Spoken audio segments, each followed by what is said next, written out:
Mon premier vrai métier, ça a été conseiller de clientèle en banque, parce que j'avais déjà une envie de satisfaire le client. Après, moi, personnellement, je commençais déjà on va dire, à animer des petites communautés sur Internet par le biais du jeu vidéo. En fait, je m'en servais comme excuse pour animer des forums ou pour faire des événements sur le web, des choses comme ça.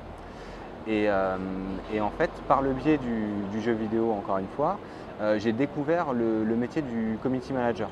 Sauf qu'à l'époque, ça n'avait pas de nom. On avait plus tendance à appeler ça un modérateur sur les forums. Et donc en fait, le modérateur, au fur et à mesure, je l'ai vu se transformer en community manager. Mon stage, quand je suis arrivé,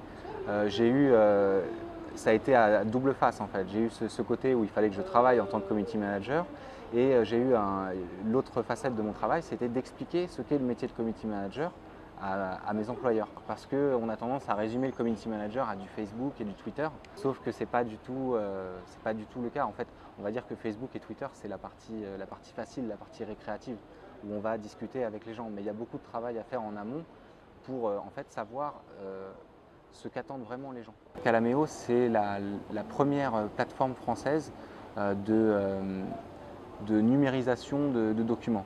Être community manager chez Calaméo, c'est relativement intéressant parce que vu que c'est une entreprise qui fonctionne très bien, on a plus de 2 millions d'utilisateurs à travers le monde. On a des clients importants comme Fauchon, Pierre et Vacances, Hachette. On a vraiment un panel de clients qui est assez important et les sujets qu'on va aborder dans les publications sont complètement différents les uns des autres. Ce qui fait que moi, en termes d'animation, je peux facilement, par exemple en ce moment il fait très beau, il fait très chaud, les gens ont tendance à partir en vacances.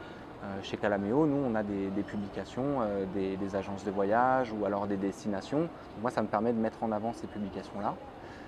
Après, il y a toute la partie technique, parce qu'il y a quand même quelques parties techniques dans Calaméo.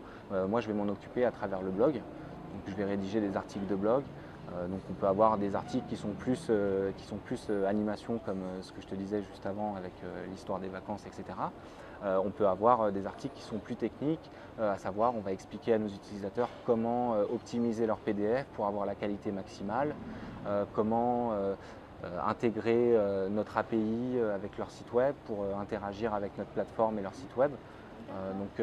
C'est intéressant parce que j'ai beaucoup d'aspects en fait. Je suis pas uniquement sur de l'animation de la page Facebook. À la base, pour moi, le community manager était un simple modérateur de forum. Là, on voit maintenant, à l'heure actuelle, le community manager, c'est une partie intégrante de l'équipe marketing. Donc on n'est plus seulement dans l'animation de communauté, on est aussi dans l'analyse. On veut du retour sur investissement, donc il faut réfléchir à des stratégies. Voilà, c'est l'époque du like, etc. Il me faut des fans. C'est entre guillemets révolu parce qu'on y réfléchit en fait, on y réfléchit en amont. C'est-à-dire que certes, oui, il nous faut des fans sur notre page, mais on veut des fans qualifiés.